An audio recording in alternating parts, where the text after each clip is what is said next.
it's the Inside Voiceover Video Training Blog. My name is Susan Berkley, and this week we're going to talk about the dangers of overtraining. Yes, it is possible to train too much in your voiceover career. I'm thinking about, and in anything, by the way, I'm thinking about the Brazilians that I work with when I go there and work at a language school.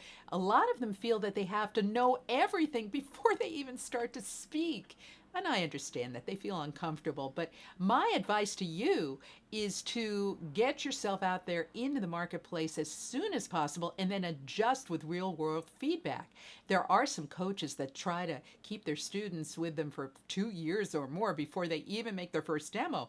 Aside from being self-serving for the coaches, it's actually harmful for you because to be successful in voiceover, you don't want to sound like an announcer. When you overtrain, you can get rid of all the natural quality in your voice, which makes you sound real and normal and actually book more work.